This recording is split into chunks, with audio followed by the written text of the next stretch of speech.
A confident-looking woman is walking through a busy lobby filled with many people.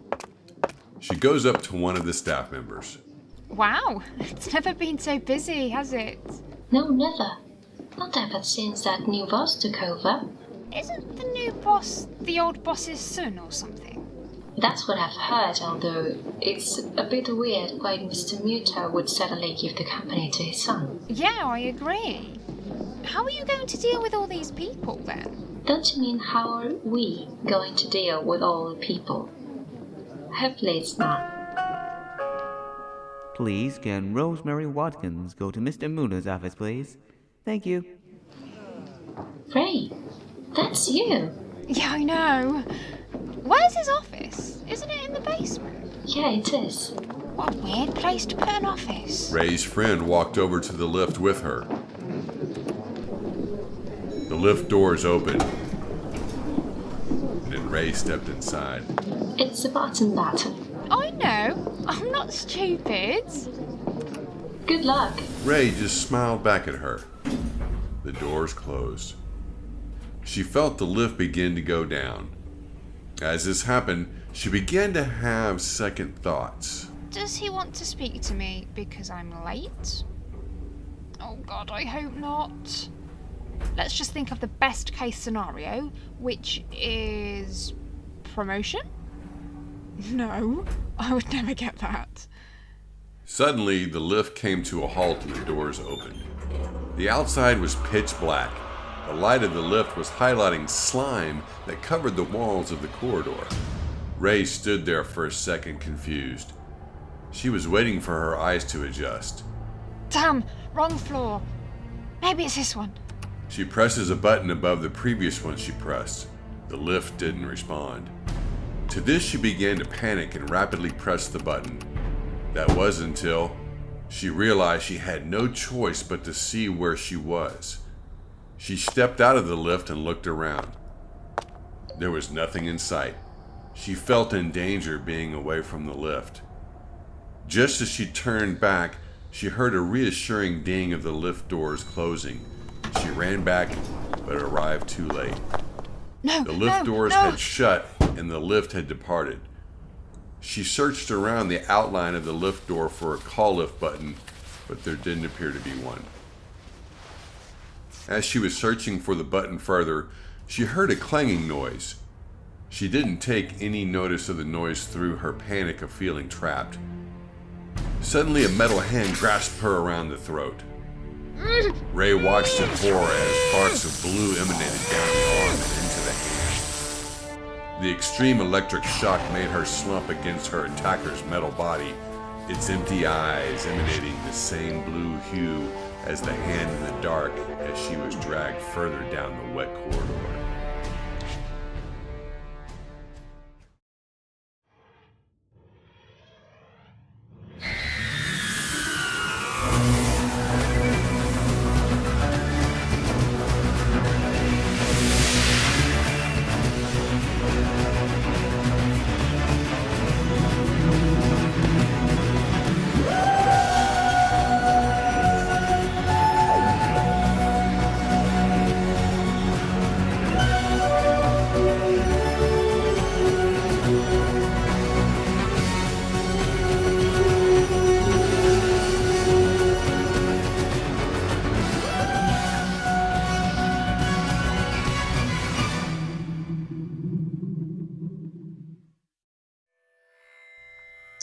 The doctor was typing on the console's keyboard. Suddenly, the TARDIS makes a noise, and the screen he was looking at begins to flicker. You alright, old girl? You haven't been talking much ever since we left the HS transmission.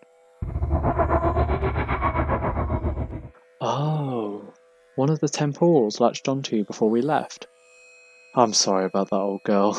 I was so caught up trying to keep everyone else safe, I completely forgot about you. Don't worry, it'll pass. Tim had something similar. He'll be better in an hour or so. So then, talking about Tim, I should be getting back to work. I thought I noticed something before we left the HS transmission. Aha! Something popped up on the monitor. It was the footage of Tim being surrounded by the temporals. The doctor went frame by frame, still suspecting he saw something when he was watching the monitor last. Now what was that? He flicked back a couple of frames and saw the thing he thought he saw. There was a cupboard in the background of one frame, but the next it was gone. The doctor flicked between these two frames. How interesting. Oh, I love myself an impossibility. The doctor looked at the screen closer the more he flicked between the two frames. What are you doing? The doctor quickly pressed a button on the keyboard and the recording disappeared and its place was Gallifreyan writing. The doctor turned away, guilty. Nothing? I heard you saying that something was interesting. What was it? Oh yes, I was looking at... Mark looked at the doctor suspiciously. He walked over to where the doctor was and pressed a button on the keyboard. The doctor moved away guiltily. The picture of Tim showed up once more. Mark looked at it confused. Why were you looking at this? Oh, it's nothing. I was just looking at my genius. Mark looked at the doctor, suspicious for a second before removing himself from in front of the screen. Don't forget I'm a genius too. Well, that's obvious. Anyway. The doctor skipped around to the other side of the console, grabbing a handle on the monitor and taking it with him. So then, where do you want to go? Well, I would like to see where I was born. I never really got to see it properly, as I was taken onto a ship as a baby and all. Where's home then? New Earth, I think. So, how many news on the beginning of that? What's that supposed to mean? There have been several New Earths, you know, each adding an extra new onto the beginning of the name. I went to one New Earth which had 15 news before it. Oh. Well, I guess it was just the one new. Ah, the original New Earth. Okay then, where on New Earth? New London? Although, I could be wrong there. Well, let's just try it just in case then. The doctor typed something into the number pad. He also presses seemingly random buttons. Mark takes a seat on a nearby chair. The doctor looks up at Mark once again. I'm guessing you want to go to present day, right? Mark grabs his forehead and closes one eye in pain. Yeah, please. Okie dokie. He flicks one last lever and the time rotor begins to move. The water inside the central column begins to form into a whirlpool, and the blue light in the center of the whirlpool fades on and off. The doctor watches this and grins. I will never get over how cool that looks. He then looks over at Mark, still holding his head in pain. Right, after this trip we're going to get you checked out by a doctor. And I don't mean me, okay? Fine. The whirring of the TARDIS engines stop, and so does the equipment inside the central column. The doctor heads to the door. Are you coming? I'm sure you'll find everything here really cool. Trust me. Yep, on my way. Mark staggers up from his seat and begins to sluggishly move towards the doctor. As Mark got close, the doctor opened the door and stepped aside for Mark to get through. Light flooded into the TARDIS from the outside world. Mark passed the doctor and took his first step outside. He looked around the city square, excited. The floor of the square was made out of marble, polished to perfection. The buildings surrounding the square were a range of different natural colors, deep oranges and reds, pure whites and shining blacks. They were all towering above him in such an impressive way. The doctor followed closely behind Mark and turned his back to him to lock the TARDIS. He placed the key back in his jean pocket and joined where Mark was standing. He noticed Mark was fixated on a black building. I will say, I've never seen that building before. Probably just built recently. Come on, there's so much stuff in this city I need to show you. He turned back to Mark. He was still looking hard at the building. The doctor clapped his hands and Mark snapped out of his daydream-like state. Are you okay? I'm not sure. It's almost like the building is speaking to me. I mean, not literally speaking to me, but resonating with me. It's strange. Well, it's just you, I think. The doctor looked past Mark to a crowd of people. They were all pushing each other up against the door of the building. Talking about buildings I don't recognize. He looked at the writing on the side of the building, an advertisement of some sort. Muto Corporation now introducing body transfiguration. Mark turned away from the black building to look at the building that the doctor is interested in. It was a building that was extremely different compared to the other one. It was blindingly bright white with as many windows as imaginable. As well as this, it was one of the shorter buildings in the square, which was for some reason made Mark and the doctor think something was off. Mark tried to read the advert like the doctor did.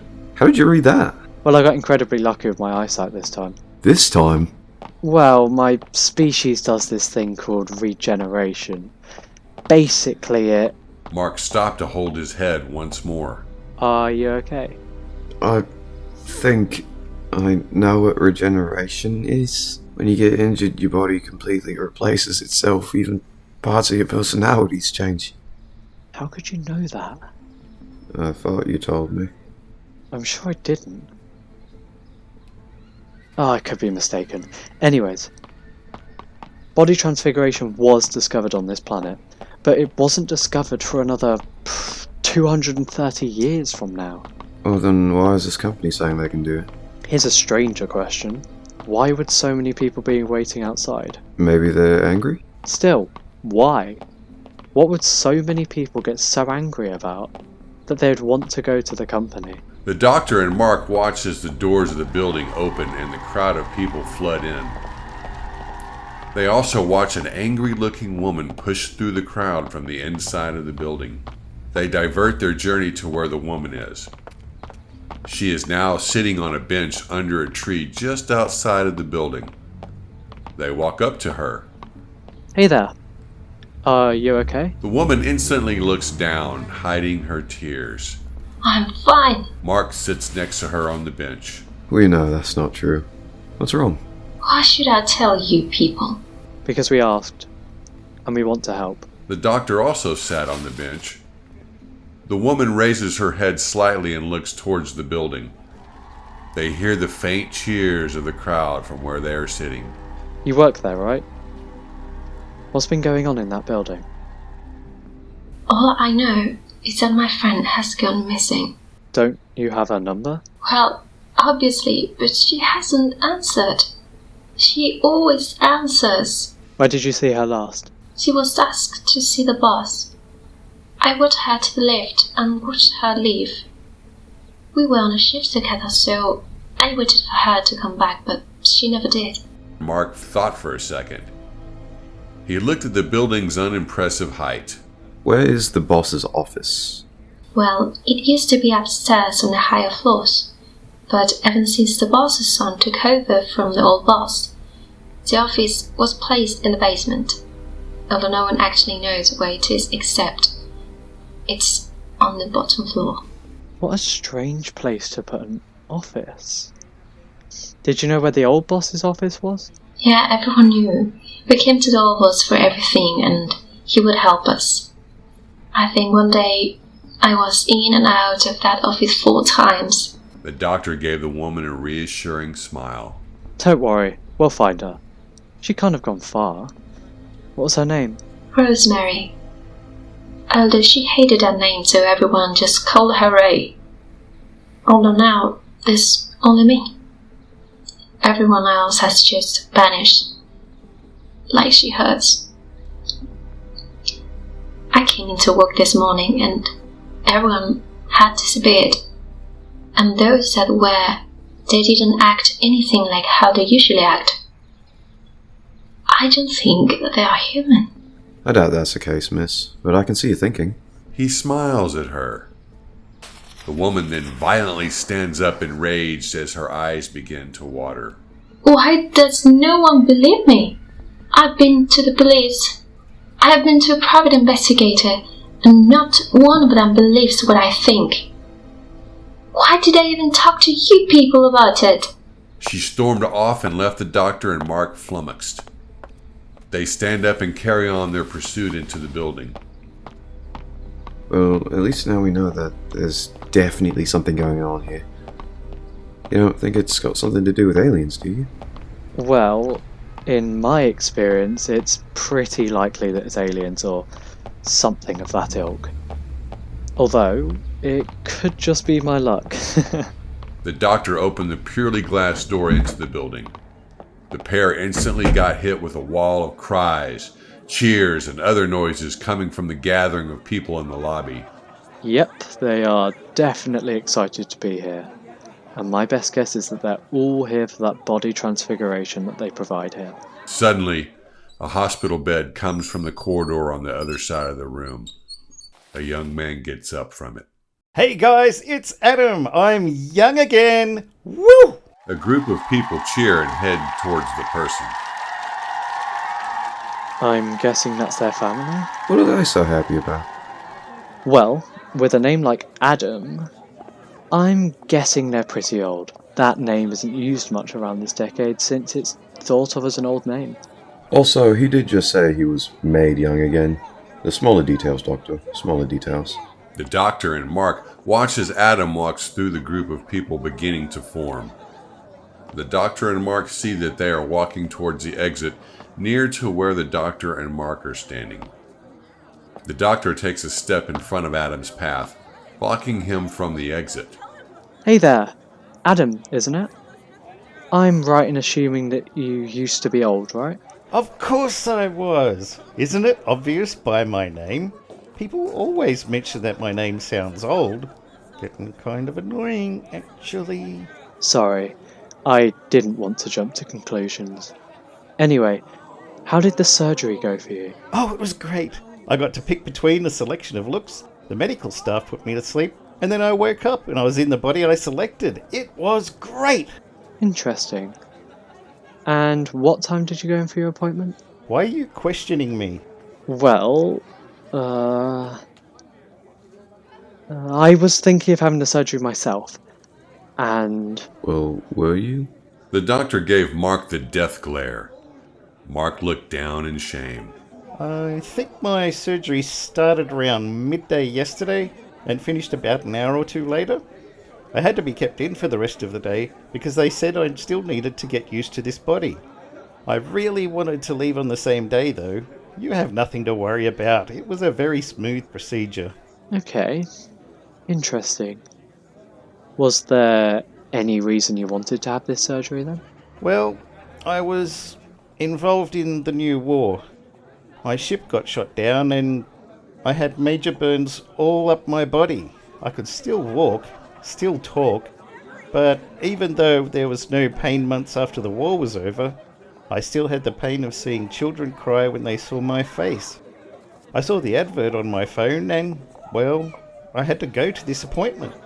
Didn't that strike you as odd though? This is something that's only just been developed. Didn't you think it could go wrong? Well, I didn't really think that. It was almost like seeing the advert made having the operation my destiny. Destiny? Do you know how ridiculous that sounds? Adam stood there for a bit thinking. They kept beginning their sentence but then stopping after the first word to think for a bit. You know what? I don't have to tell you my personal life. Move out of the way. Everyone in the room quieted when they heard this outrage. Everyone watched as Adam pushed past the doctor who was blocking the exit before he left through the door. Everyone began to mutter to themselves. Mark followed the doctor nearer to the center of the lobby towards a reception desk. It confuses me. Why and how a surgery like this could take only a minimum of 1 hour? It's not even supposed to be around now. And why would they need to keep their patients in for the rest of the day? That can't be a long enough amount of time. Especially with a surgery as major as that. I agree. Even I couldn't do something like that. Actually no, not even the best doctor I know could do a surgery so successfully that it's done within a single hour and have to only keep the patient in for 1 day. Something's up. we need to see where this surgery is taking place. And more importantly, we need to see how the surgery is done. Well, how are you going to do that? You wouldn't have to go through the surgery, wouldn't you? The doctor looked at Mark in an insightful way. They both stopped in front of the desk. The receptionist behind the desk stares blankly at them, almost as if they are staring right through the doctor and Mark. Hey there. We're the new employees. You know, replacing that girl. The receptionist says nothing and turns to the monitor and keyboard behind the desk. They start to press very obviously random buttons. The doctor notices this and joins the receptionist behind the desk. He sees the screen is on, but it's just a blank white screen. Much like the screen, the keyboard is also appearing to do nothing. The doctor waves his hand in front of the receptionist's face. There isn't a single response. The doctor comes back to where Mark is standing. I think that lady was right. The staff here are definitely not human. I think I'm having deja vu. Just as he said that, a nurse pushing a wheelchair came into the room from the same corridor Adam came from. Suddenly, there was a loud chime. Please, can patient 983 go to the nurse at the entrance of corridor C? Thank you. Mark watches as someone from the crowd holds up a ticket and jumps with excitement. They run through the crowd and join the nurse by sitting down on the wheelchair. The nurse then turns the wheelchair around and they both exit the lobby down the corridor. Mark looks at the doctor and notices he is intently staring at the receptionist, examining their every move. Mark nudges him. Look at that nurse, Doctor. The doctor turns to look at where Mark is pointing. He sees the nurse pushing the wheelchair away from the lobby, except she isn't walking correctly. Her feet seem to slam down on the floor, almost as if she is marching away. Their arms hold the handles of the wheelchair in an awkward and twisted way. Sorry, there's nothing saying there'll be any replacements. Oh, sorry, I didn't show you any ID, did I? Here you go. Mark watches the doctor take a small black wallet from beneath his poncho. He opened it out and showed its contents to the receptionist. Mark looked at the paper and saw scrawled upon it from corner to corner, "You." The writing looked rough and quickly written. Suddenly, a waterfall of ink came down from the top of the paper covering the writing. As this happened, a searing pain came from the base of Mark's skull. It traveled quickly across the rest of his head. His hand dashed to his head in assistance. The pain was worse than anything he'd felt before, and worst of all, he didn't understand it. He knew there was something going on, but what? The doctor put his psychic paper away, and the receptionist retreated to looking at the screen. The doctor looked at Mark, now crouching on the floor, both hands squeezed his head hard. The doctor joined him on the floor and held his arm. Mark relaxed, his hands came down, and he revealed his crimson face to the doctor. Are you okay?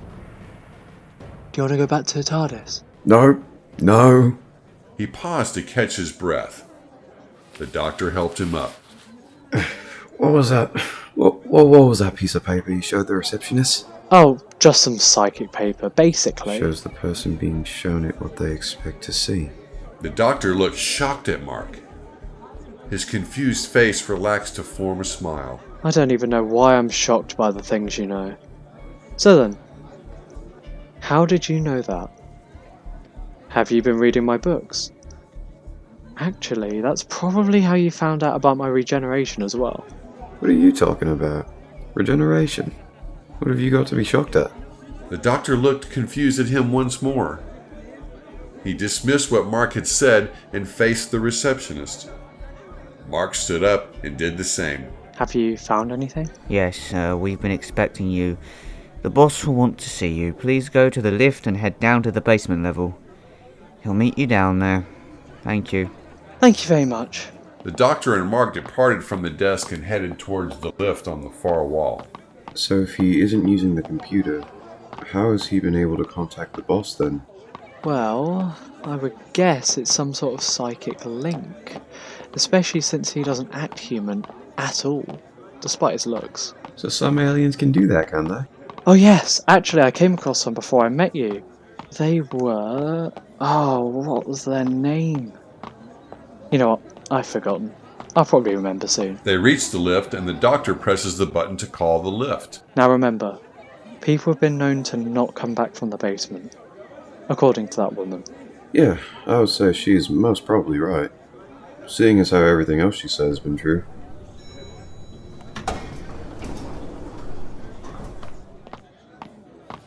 Hey, look at this. Mark looks at the button placed above the bottommost one. It has quite a substantial dent on its center. What is it? You'd need quite a lot of force to cause a dent like that. What, like they were panicking or something? Possibly. Well, it's most likely nothing. Let's go. The doctor presses the button and the door is shut. The receptionist watches this and looks more alive than ever before. He brings his wrist up to his mouth and speaks into the bracelet placed on his wrist. Code Blue. He's arrived. Just like you said, sir. The doctor and Mark feel an extraordinary bump as the lift comes to a halt. The doors open and the outside is like a completely different world to the blindly bright room above. Instead, it's completely pitch black. Water seems to be dripping from above, and the walls seem to be infested with a strange type of slime. The doctor takes his sonic out and examines the area. Mark stays behind inside of the lift. Doctor, are you sure that's safe? I'm still alive, aren't I? By the way, my eyes are actually amazing. I didn't realise I had some sort of night vision. Stop going on about how great your eyes are. What's that slime anyway? Well, it's definitely organic, but the cellular structure isn't plant or animal-like in the slightest. He turns to Mark, who gives the doctor a look of complete confusion. You know what? Me and you are going to do some learning one day. And you should feel lucky to have a teacher like me. Oh yeah, you're amazing. Well, I can say for sure that the liquid does contain some amount of water, but not 100%. Both the liquid and slime have a mysterious series of elements. Even I don't know what they are. Mark steps out of the lift to join the doctor, who is carrying on down the corridor. Almost immediately after he leaves, the doors of the lift shut. He goes to run back to open them. It's okay. Don't worry. Mark rejoins the doctor on their adventure down the corridor. He watches as the doctor scans various things around the perimeter of the corridor. So what does that thing do? I'm guessing you're referring to the Sonic? If so, it does a range of things. Like? Well, scan, like it is at the moment. It can unlock doors. Oh, and it tells me where the nearest ice cream is, among other things. Ice cream? Well, it sounds useful. I probably need one of those then. Well, they are mighty useful. They follow the corridor around a corner and come across a short figure, silhouetted by the shadows. The doctor places his sonic in a pocket within his poncho. Oh, hello. Are you the boss? I am. Walk with me for a bit. The three carry on walking down the corridor. Mark gets more anxious the further they are away from the lift. It's a strange office you've got here, isn't it? We know who you are. Who then? Well, we certainly know you're not a human. How did you figure that one out? Oh, we were warned of you. So we decided to put life sign scanners all over entrance of the building. Why is everyone so interested in having life sign scanners? You're a hard man to find. Even at this moment in time. What do you mean by that? Well, usually a person would walk in and one life sign would show up. With someone like you, two would show up because of your multiple hearts. But instead, when a pair of you entered, 4 light signs came up. It baffles me how you could have tricked the life sign scanners like that. Especially if that was something I made and coded myself. Mr. Boss Person. Oh, just call me Muto, please. It sounds way more elegant. Okay. Muto, there's no way that could be possible. How so? Well, I haven't modified your scanner, and I most certainly know that only one of us here has 2 hearts. I mean, this is absurd, am I right, Mark? The doctor turns to face Mark, but he is nowhere to be seen. The doctor turns around to face Muto once more, angrier and more concerned this time. What have you done with him? Well, we couldn't be certain which one of you was the doctor, so we thought we would test both of you. Regeneration would be extremely useful for our master plan. What do you mean?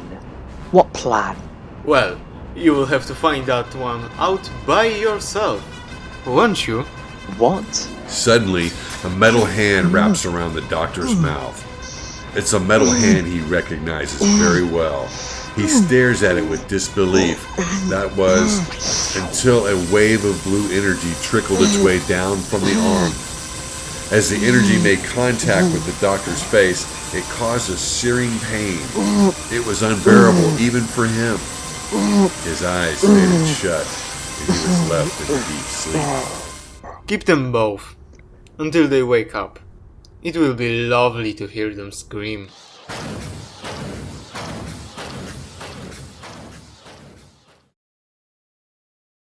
The doctor wakes up with a majorly bad backache. He tries to change positions, but his arms hold him back. He opens his eyes slowly and looks down at what his wrist could be caught on. He sees his hands are handcuffed to the handles on the sides of the metal hospital bench he lay on. He realized that everything that had happened so far was most certainly not a dream. He looked to his left and then to his right. The room he was in was so black that he couldn't see a thing, not even with his superior eyesight that he had gained from this regeneration. Mark! Oh, why does this keep happening during this regeneration? I always seem to get held prisoner. First by the Audrians, then... Oh yeah, that's their name? Audrians. I have to tell Mark when I see him. Okay, well, I need to find a way to get out of here. Okay, so my hands are strapped, my legs are strapped. Oh! I knew there was someone in here with me. Congratulations. I'm so proud of you.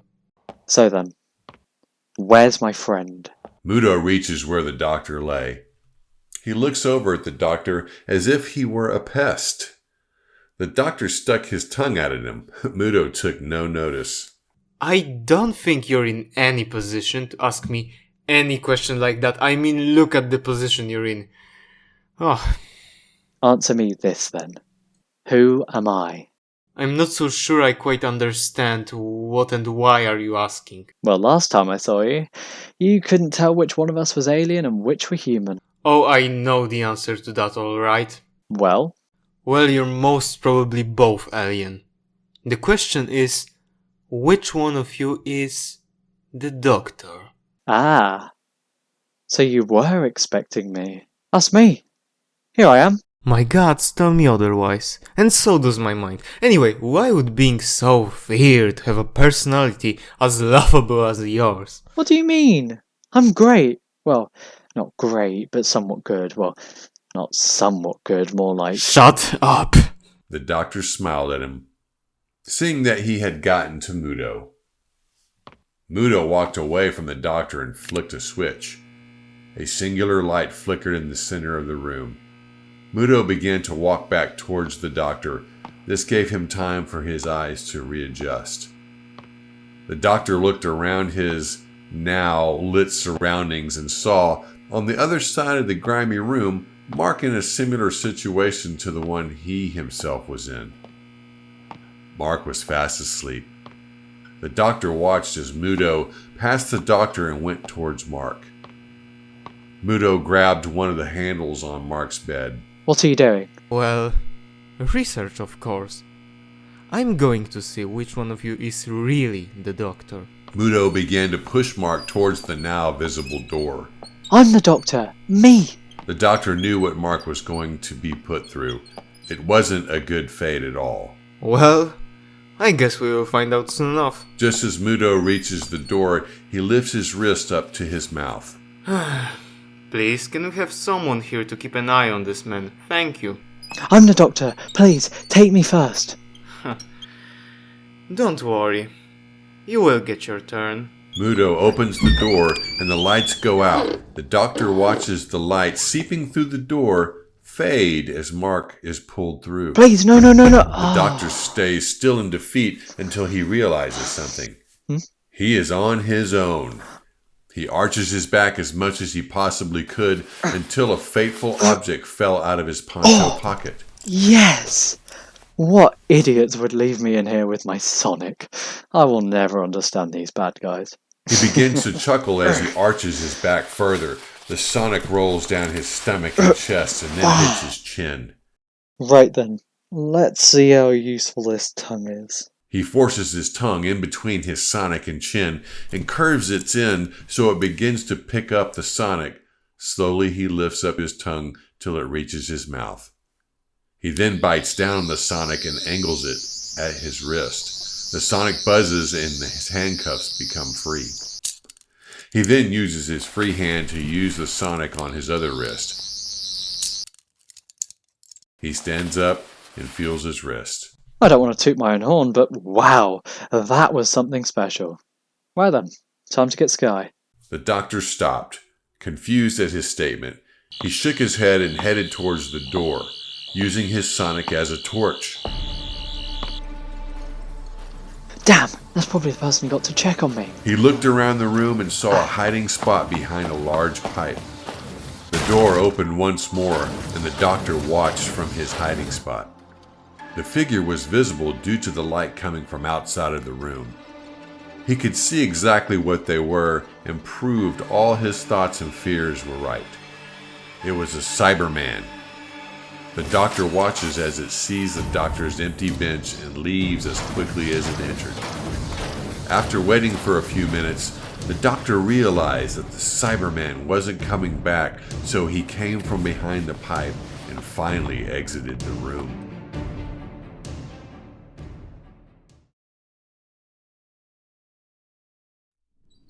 Mark began to wake after a bump in the corridor's poorly kept surface made him hit his head on the metal surface on which he lay. Oh, you're awake. Just in time too. Oh, what's happening? What's happening? Well, you got captured and I'm now taking you to be...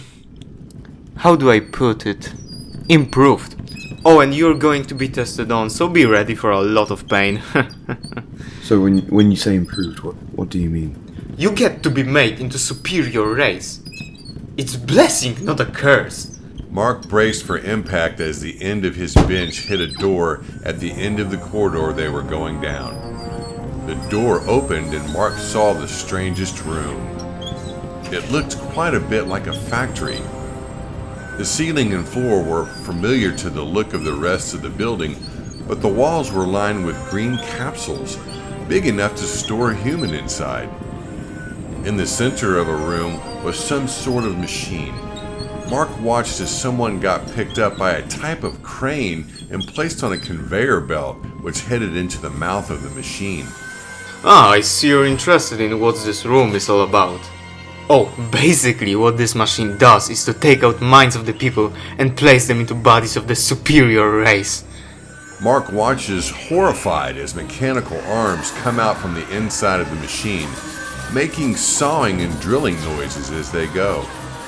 A metal body comes out of the other side of the machine. That's the person's mind, now inside the body of the superior race. Isn't that exciting? Mark is speechless. He doesn't know how anyone could be that morbid and evil, but something in his mind was telling him otherwise. Muto points at the green capsules on the walls. A conveyor belt heads towards them. Then, unfortunately, we have to hide their beauty under a disguise. Those green pods are cloning chambers. They clone specific subjects we have in there. We only use the clones for their skin, as that's what gets placed on the superior one's body. You keep saying superior ones. Why? Isn't this obvious? Look at them, they are beautiful. And why are you telling me all this? Well, because once we finish examining you, we will make you become one with superior race. You're gonna turn me into one of those things? It's for your own good. Now then... He begins to push Mark closer to the machine. He passes a lot of beds all lined up to have their occupants placed into the machine. Now, let's see if we can get you closer to the front of the queue. He parks Mark extremely close to the machine and takes out a long, thin object from his pocket. Oh, now then examination is extremely easy. From what I have heard, anyway. What are you gonna do to me? Well, first, cut you in fatal spot and see if you can regenerate. But where? How about wrist? How about all wrists? Muto bends down to use the, now very obvious, scalpel on Mark's wrist. Just as it makes contact with Mark's skin, both he and Muto hear the distant sounds of the door opening. Muto straightens up once more to see who it is. I thought I told you to make sure this man was guarded. The Cyberman made it to where Muto and Mark were. Mark looked intensely at his empty eyes, knowing full well that this was his fate. I have entered the room. Patient 91899 has disappeared. Mark thought the use of this number was strange, especially since the number of the last patient he heard was in the late hundreds, not the late 10,000s. What do you mean disappeared? He couldn't have. I checked his restraints and they were perfectly secured. There's no way he could have gotten out. It appears you are compromised. Of course I'm not.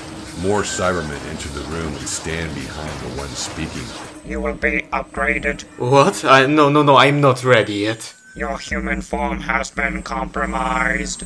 The other Cybermen walk closer to Muto. Muto backs up, scared, the closer they get. He is backed up against the wall of the machine.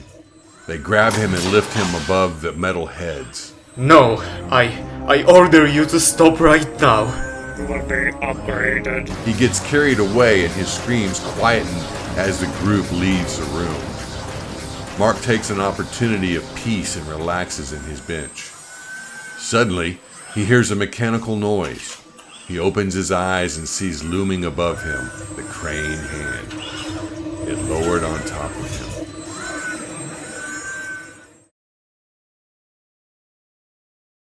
The doctor poked his head out of the confines of the room and was happy to see the corridor was completely quiet.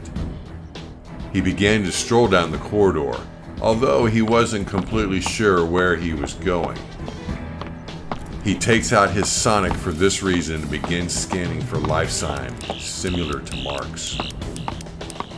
He follows the directions of the sonic and makes his way to a door which he goes to open before it gets pushed hard open. In reaction, the doctor hides behind one of the inset pillars that line the walls of the damp corridor. From out of the room came a group of Cybermen carrying something the doctor found laughable. Stop it, please. The Cybermen turn their backs on where the doctor is, and Muto has a perfect view of the doctor's hiding place. He's there. Patient 91899 is there. Get him. The doctor smiled as the Cybermen didn't react to Muto's pleas. The doctor gave him a little wave before the group turned one of the many corners in the corridor. No! The doctor waited for a little bit before entering the same room Muto and his followers exited, thinking that maybe Mark would be in there. He couldn't believe his eyes when he saw what was in the room. He looked around in disbelief until his eyes landed on the pickup system. He assumed that this would pick up and place the patients into the machine, except it seemed the crane was stuck on something. Don't just stand there, help me! Don't worry, I'm coming. The doctor ran over to the familiar sounding voice and saw that the machine was stuck on Mark. Since Mark was wearing the handcuffs when his body was going to be picked up, the machine also picked up the bench. The bench then got caught on a pipe lining the side of the machine, causing the crane to get stuck. The doctor instantly noted this and shone his sonic's light onto the elbow of the crane until the crane became limp and dropped Mark and the bench down on the floor with a bump. You could have done that a bit gentler, couldn't you? Maybe. Thank you as you're wearing those handcuffs. Yeah, no matter how much I like them now, I kinda want to be freed from them, if that's not too big of an issue. Oh, sorry. Of course. He shone his sonic once more, and both handcuffs securing Mark's hands to the bench sprang free. Mark stood up. Well, now we have deactivated the machine, hopefully no more people will be placed into it. I'm guessing you know what it is then. Oh yes. Do you? Yeah, I know its premise. Right then. Let's stop standing around. We need to find out what these Cybermen are up to. Mark held his head again in agonizing pain. Okay, your headaches are starting to become a slight inconvenience now. Oh, sorry, I'll tell them to stop next time, shall I? Both of them walked to the exit of the room. How about all these people? They should be fine. They'll wake up in a day or two. Oh no. What's wrong? Well, if they'll most likely wake up in a couple of days, I wonder how long we've been down here. How many people they've managed to change, to convert. That wouldn't make any sense. Why would they put us to sleep and do nothing to us while we were asleep? I don't know. Maybe they have. I doubt it though. Let's go quickly just in case it's the worst case scenario. The doctor slams the doors open and runs down the corridor following where the Cybermen carrying Muto went. Do you know where you're going? Not in the slightest, but I saw some Cybermen walking this way, so it's got to be important. Especially since they were carrying Muto away. Oh, you saw that? Pretty funny, wasn't it? A bit, yeah. They turn a corner and see the lift at the end of the corridor. Its door has been forced open. Well, that's a help. They get to where the lift should be, but in its place is empty space. The doctor looks up at the lift shaft and sees the lift all the way at the top floor, which for a building of its size wasn't that far away. After looking around the shaft for a bit, the doctor consulted his findings with Mark. So I can get the lift down, but I'm guessing... Yeah, no button down here. So it's not like I can control it from down here. How do you think the Cybermen got it down? Maybe using the weird electric beams? Maybe, but I doubt it. It'll probably bring too much voltage to the system and overload it. Let's have a look around. There has to be something here. The doctor carried on looking around, scanning with his sonic as he went, and so did Mark, except of course without a sonic, no matter how much he wanted one. As he was doing so, he tripped on something sticking up from the ground. As he went down, his head scraped across the slimy wall. The doctor turned to see what was making all that noise. The doctor then saw the misplaced tile sticking out of the ground. Good work, Mark. This might just be it. The doctor ran over to the misplaced tile and lifted it. There were many wires sprawling all over the containments of the floor. The doctor lifted up a couple of red wires. Can you hold these for me, Mark? Mark? The doctor looks up and sees Mark just sitting and looking straight into space, just like what the receptionist was doing. The doctor waved his hand in front of Mark's face, and again there was no response other than just looking blankly into empty space. How odd. Mark? Are you okay? The doctor shines his sonic at Mark's head in order to scan his brain, but in doing so, something on the side of Mark's face glistens back. The doctor notices this and concentrates his scan at the slime. He then looks at the display on the sonic. Interesting. That's the slime on the walls down here. It seems to be interrupting his brainwaves. The doctor places his sonic on the floor and takes a vial from a hidden pocket beneath his poncho and scoops up some of the slime on the wall. He then places a stopper on the entrance of the vial and places it back in his pocket. Now to wake Mark back up. What could do that? He looks around the corridor and sees nothing to use to get it off. So he picks his sonic up once more and hesitates. Let's hope this sonic isn't too powerful. Otherwise... He may just burn to death. The doctor slowly raises his sonic up to the slime and presses the button on it. The light comes on, and as it does, a sizzling sound appears. The slime begins to dissolve on Mark's head. That's it. Mark's body goes from being bolt upright to being limp in a matter of seconds, just as the last of the slime disappears. What's happened to me? It appears that slime stuff does do something after all. Someone in your head and blocked a lot of your brainwaves, basically stopping you from being able to do anything. The slime was, in essence, in control of you. Right then, are you going to help me with this wire or not? We have to get a move on. Yeah, sorry. As directed by the doctor, Mark holds the two wires and the doctor sonics them together. After a brief spark, the sound of the lift is heard. The doctor runs to the lift's entrance and looks up the shaft, delighted that he can see the lift coming down. Perfect. We did it. It was that simple. Well, yeah. Everything is that simple with me. Mark gives the doctor a disbelieved look as the lift reaches them. They both step in and press the ground floor level button. The lift begins rising. I have a theory as to why these people are wanting to get the surgery so much. Go on. The slime blocks brainwaves, right? So, maybe the slime gives off some sort of gas, which rises into the vents and gets pumped out into the lobby, or maybe even into the outside world. I'm guessing that the slime allows normal, everyday people to access the hive mind of the Cybermen. One of the instructions in the hive mind is probably especially made for the people, the instruction being to get the surgery and want it. This is all obviously helped by the adverts that the company is putting out. What do you think? I'm pretty proud of myself for that one. What's the hive mind? It's what it says in the name. Basically, all the Cybermen are linked together by a set of instructions that get transmitted from a certain point, making all the individual Cybermen one entity. In a way. Okay, that makes sense. What doesn't make sense to me, though, is the fact that we haven't been affected at all by this. Ah, you're on the ball, Mark. I could be wrong, but I think that's the TARDIS is doing. I think she's detecting this gas as some sort of radiation and is blocking us from sensing that.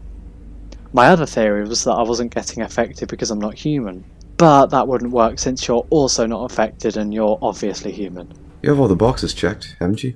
Well, as I said, it's just a theory, it's not fact, but I will say I'm pretty proud. Suddenly, the doors open. Welcoming the doctor and Mark to the lobby are two Cybermen blocking the door.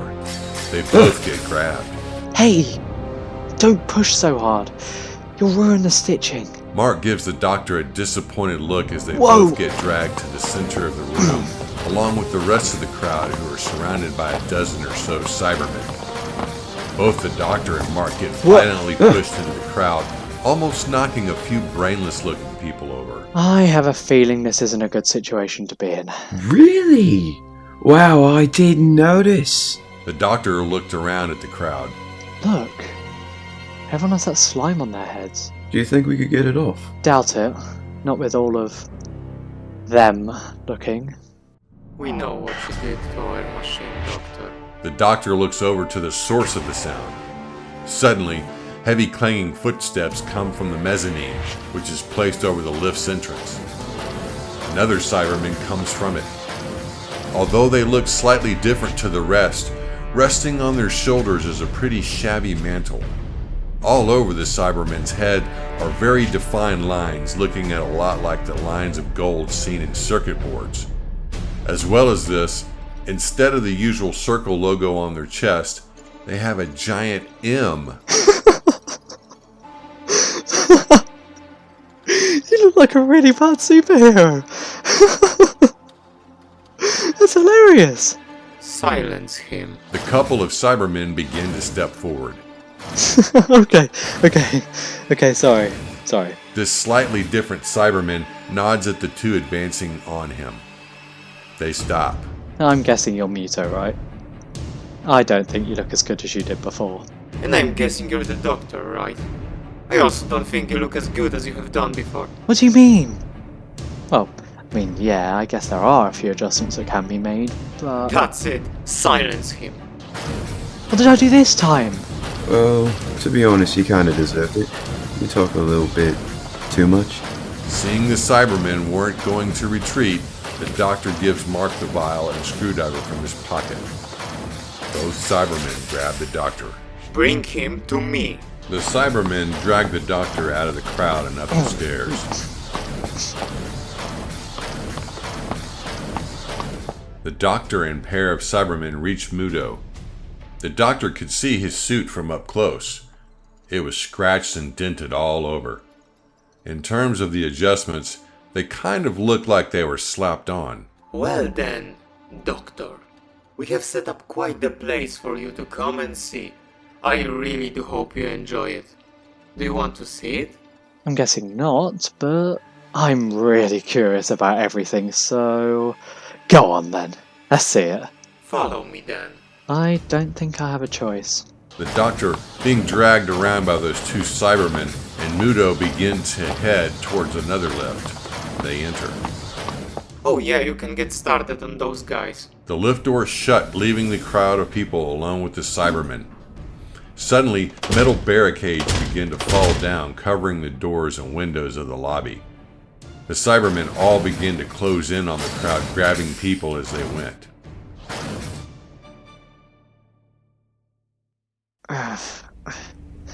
You don't have to squeeze so tight, you know. None of the Cybermen answer him. The lift doors open and they all leave the lift, the doctor still being dragged. They all enter a corridor that looks a lot better maintained in comparison to the basement. In fact, it looked a lot different compared to anywhere else in the building. The doctor found this concerning as he recognized the interior style from somewhat, but didn't know where from. Oh, very nice decorating. I like it. Suddenly, Muto stops and the doctor is dragged into a room. It's a very small room containing a giant chair with lots of pipes coming out of it. Facing the chair was holographic TV. I was hoping for something grander. Muto follows the doctor and Cyberman holding the doctor into the room. The Cybermen sit him on the chair, strap him to it, and they also attach pipes to his hands and head using suction cups. Now that we have you under control, we can finally get underway with our plan. Oh, and... Muto presses a button on the far side of the room. What does this do?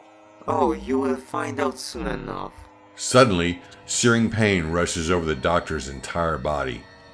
Yellow energy begins to emanate from all his major appendages. Oh, that hurt. That really hurt. The two Cybermen join Muto as he switches on the TV. The TV shows a view from various places on the planet. It showed that virtually everyone had become a Cyberman. The doctor looks at the TV in shock. All those people. Ah, yes. It makes me so happy to have you look upon my work. You want me to tell you more about it? Oh, take it as a yes. As you probably saw in the cyber conversion chamber in the basement, every single person who went through the body transfiguration process we provide gets converted into Cybermen.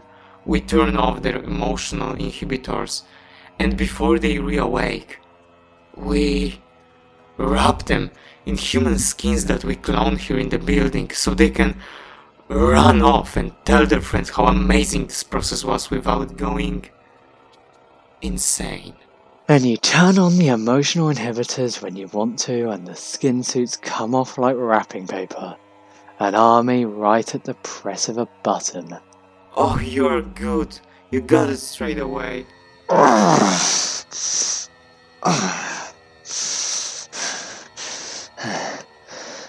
And those who are still alive, those who didn't go through the process, They just aren't needed. you kill them. It's not like they are useful in any way. They are usually resistant. How we were even able to get people to come here? Wouldn't people be a little Scared to go through such a life-changing process? That slime we have been growing in the basement. An organic form of transcranial magnetic stimulation. The gases they produce get vented out of the basement and to the outside world. It interrupts the brainwaves of the people that breathe it in and connects them to part of the hive mind, making you in control of them. Very good. Unfortunately, the gases can only be spread a certain distance, so once all those people in that area have had the surgery, we have to rely on the news reports, word to mouth, etc. What are you doing this for? What's this in aid of? The master plan, of course. The plan to bring back the cyber race. That's impossible. They all got killed in the new war. Ah yes, the war involving New Earth and the Cybermen, a great war. There was one thing they were missing though. What? The population of New Earth on their side. What? No. You don't mean... But that's... Impossible. It really isn't. You know what, I will let you sit and think about how it could possibly work, while I go and sort out some finishing touches. Okay? Muto leaves and the two Cybermen that dragged him into the room stand by the now locked door. The doctor begins to panic about the implication of Muto's plan. Wait. My regeneration energy. Ah! Oh! They're using my regeneration energy. Hopefully Mark can do something. All this is going to end very badly.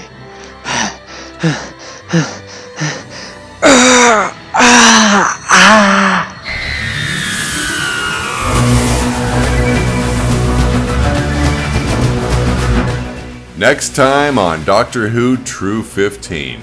Hey! I'm not going to hurt you. What's happening? Does the Cyberman just step out of my TARDIS? TARDIS on site, TARDIS on site. What are you trying to do? You've already taken over New Earth. Why do you still feel like you need more? We are about to cleanse New Earth of its people. They will all become the superior race, and we will be in control of it.